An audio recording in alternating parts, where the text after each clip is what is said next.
só a TAP que tem de se preparar para novos desafios. Todas as companhias aéreas, aeroportos e diferentes empresas do ramo da aviação precisam de se adaptar a este mundo partilhado e estranho em que vivem. Concordamos que já não é tão distópico, mas ainda está longe daquilo que estávamos habituados. A realidade pós-Covid traz incertezas a operadores, traz receios a passageiros, muitas novidades e necessariamente também traz mudança. E qualquer bom comandante dirá que em tempos de mudança são necessárias estratégias e linhas guias para que seja possível traçar uma rota. O próximo orador vai-nos falar do papel da regulação no mundo pós-Covid. Passo então a palavra ao Presidente da ANAC, Luís Ribeiro. Bom dia, Luís. Muito bom dia.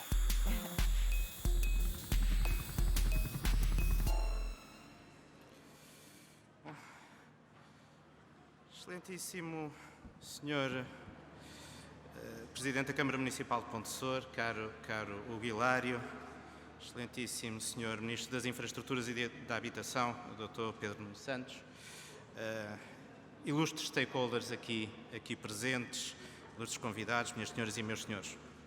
Bom dia a todos e todos os que estão aqui fisicamente e aqueles que nos acompanham online em mais uma edição do Portugal Air Summit. Gostaria, antes de mais, de expressar o meu apreço a todos os envolvidos na organização deste evento, que permitiram, uma vez mais, tornar possível um acontecimento tão importante para o setor.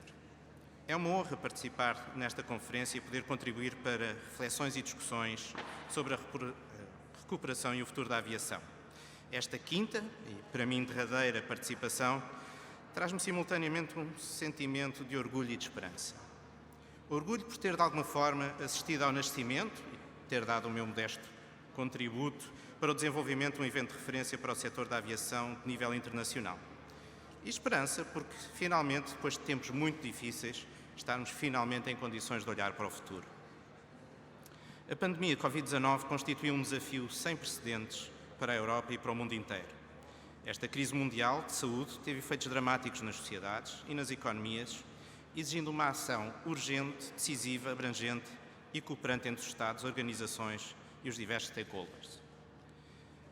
O processo de recuperação continuará a exigir esforços consideráveis a todos nós. No momento em que abandonamos o modo de sobrevivência em que mergulhamos e se assiste a uma recuperação que se espera sustentável do setor, devemos recuperar aquele que sempre foi o nosso principal objetivo: manter o mercado competitivo, com oportunidades comerciais, proporcionando conectividade, emprego e valor acrescentado na sociedade, bem como serviços aéreos seguros e sustentáveis para os passageiros que lhes permitam manter a confiança no transporte aéreo. As várias intervenções programadas para esta edição do Portugal Air Summit proporcionam a necessária reflexão sobre o futuro da aviação e a sua importância no contexto da recuperação económica pós-Covid. Hoje temos aqui uma oportunidade de repensar, reiniciar e promover um setor da aviação rentável, justo, socialmente equilibrado e sustentável do ponto de vista ambiental. É preciso mudar. E esta é a oportunidade de reequacionar o que pode ser alterado ou o que podemos e devemos fazer para nos tornarmos mais eficientes e competitivos num quadro de alteração de paradigma para o transporte aéreo. Que reflexão devemos então fazer quanto ao papel da regulação no mundo pós-Covid? Em retrospectiva, a atuação das organizações internacionais no combate aos efeitos da pandemia assentou em 3 níveis.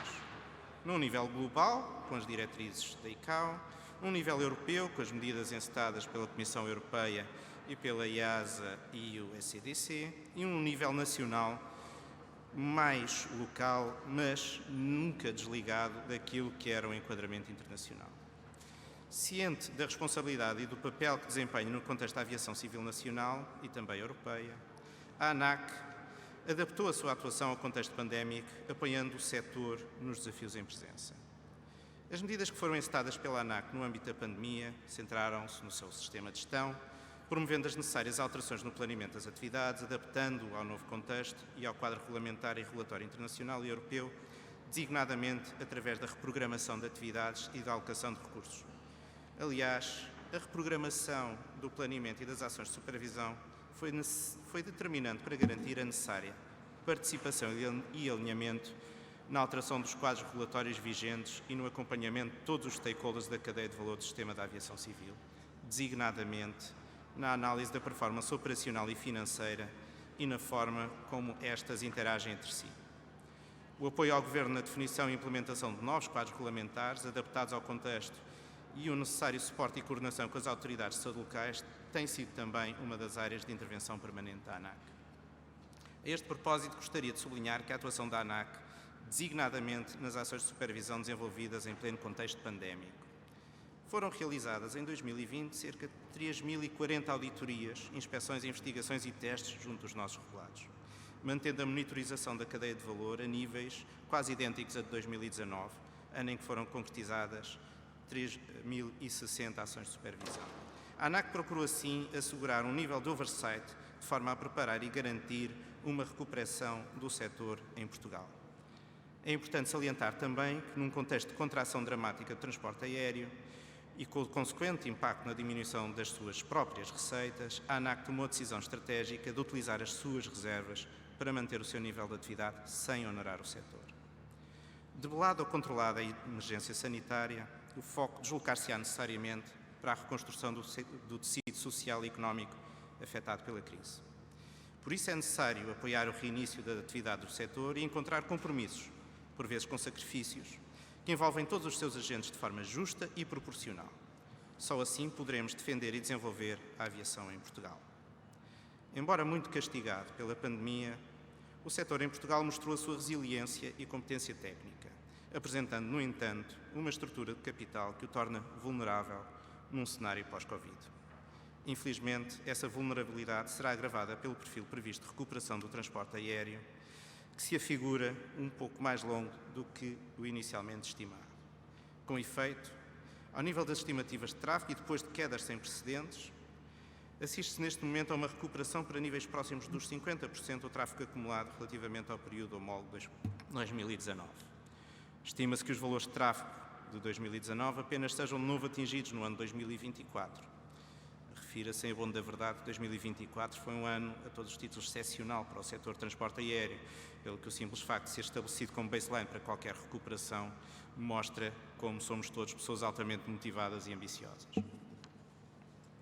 Qual é então o papel que se impõe ao regulador da aviação civil no mundo pós-Covid? Acima de tudo, corresponde a uma oportunidade para repensar e reorganizar o setor, dotando de um conjunto de características imprescindíveis para a sua sustentabilidade futura. To build back better. Isso significa, no caso português, tomar decisões estratégicas inadiáveis. Estas decisões devem ser amplamente discutidas, sem dúvida, e o corpo técnico da ANAC estará disponível para participar nesses debates de forma informativa e transparente, sem prejudicar aquilo que são as suas competências próprias enquanto autoridade reguladora. Mas depois do debate e da geração de consenso ao nível de toda a sociedade, impõe-se a ação. Este consenso é necessário para consolidar uma determinada opção e transformá-la num compromisso geracional, que possa oferecer segurança aos stakeholders do setor para formularem as suas decisões de investimento de longo prazo. Mas não pode, nem deve, ser confundido com um unanimismo inalcançável e paralisante. O setor da aviação civil é um setor estratégico para a economia nacional e esta importância impõe uma regulação forte, responsável e independente. O futuro da regulação da aviação civil em Portugal passará, igualmente, por garantir o level playing field e a atratividade do setor, desenvolvendo e reforçando a nossa capacitação técnica. O debate da aviação civil em Portugal no pós-Covid será concretizado a diferentes níveis. Nas instâncias internacionais, impõe-se um reforço da nossa atuação e intervenção técnica, de modo a melhor defender os interesses estratégicos de Portugal, contribuindo ativamente para a definição das linhas de orientação regulatórias da UE e da ICAO. Falo naturalmente do necessário contributo do setor para os objetivos de neutralidade climática, em consonância com os Acordos de Paris e a sua ligação às iniciativas do European Green Deal e do pacote Fit for 55.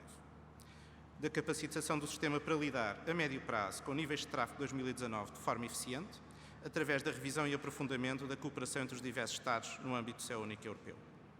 Refiro-me também aos desenvolvimentos tecnológicos e organizacionais necessários para garantir a resiliência a ataques informáticos e à ameaça da cibersegurança.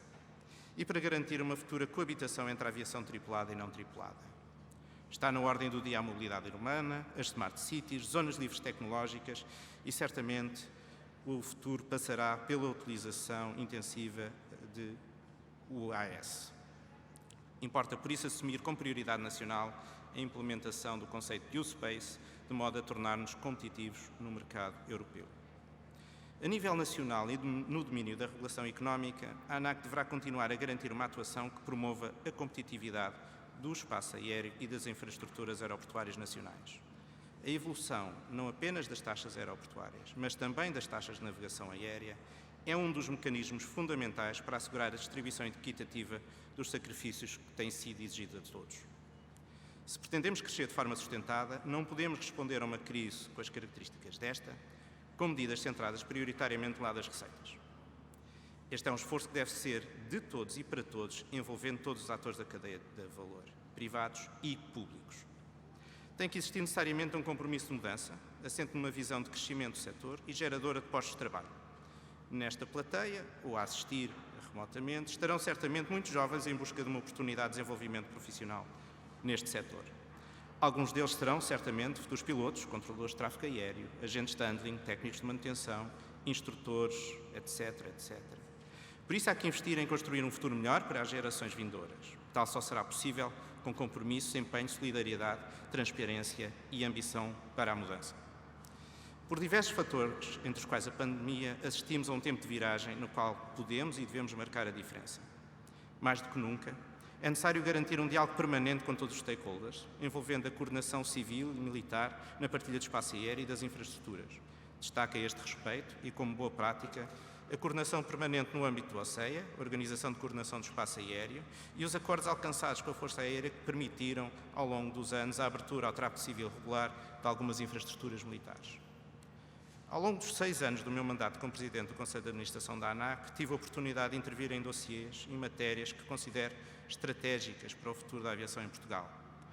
Mas, como em muitos aspectos da vida, e ainda bem que assim é, apesar do caminho já percorrido, ainda há muito caminho a percorrer. E nesta medida gostaria de partilhar convosco algumas notas de reflexão e aspectos que me parecem cruciais para o futuro. Não posso deixar de referir a importância de Portugal continuar a assumir um papel preponderante na discussão do dossiê SES 2+, atualmente em curso. A visão balanceada do que devem ser políticas comuns e responsabilidades dos Estados-membros ajudou a presidência portuguesa a alcançar um assinalável sucesso no desenvolvimento deste dossiê. Até ao final do processo, será crucial garantir a gestão dos nossos interesses estratégicos no quadro das especificidades que devem ser recolhidas e reconhecidas pela União Europeia. A competitividade não fica garantida pela simples uniformização de realidades que são dispares e pelo afastamento dos Estados-membros de decisões-chave da gestão do seu espaço aéreo. Pelo contrário, as decisões estratégicas devem incorporar a representatividade de todos os Estados no quadro da coesão e solidariedade em que assentam os pilares da UE. Por outro lado, é urgente fechar uma solução para a expansão aeroportuária da região de Lisboa. Pode ser paradoxal vindo da entidade responsável pelo encerramento do processo, mas, como já aqui foi referido anteriormente, a lei é lei e tem que ser cumprida. E foi cumprida. A ANAC participará, como já referi, no processo de avaliação estratégica lançado pelo Governo e contribuirá com a sua experiência e conhecimento técnico nas discussões que se seguirão, assumindo as suas responsabilidades enquanto entidade reguladora. Uma das questões fundamentais que, a meu ver, terá que ser analisada será a capacidade e as características que esta infraestrutura precisará de incorporar para acomodar os requisitos de toda uma nova geração de aeronaves movidas a hidrogênio ou a combustíveis verdes, que previsivelmente entrarão ao serviço durante a própria década. E, finalmente, reforçar que temos que garantir a competitividade do setor, tanto ao nível do mercado e da defesa dos passageiros, como ao nível das metas ambientais e da digitalização. Em suma, a aviação é um pilar estratégico para o desenvolvimento do país, tanto para a criação direta de postos de trabalho como para o desenvolvimento do turismo em Portugal e com um impacto significativo na economia portuguesa. Por isso, em jeito de despedida, faço votos sinceros que todos os envolvidos consigam alcançar os compromissos necessários para que nos próximos eventos do Portugal Air Summit possamos falar dos objetivos que já foram alcançados e do sucesso da estratégia que encetamos. Muito obrigado.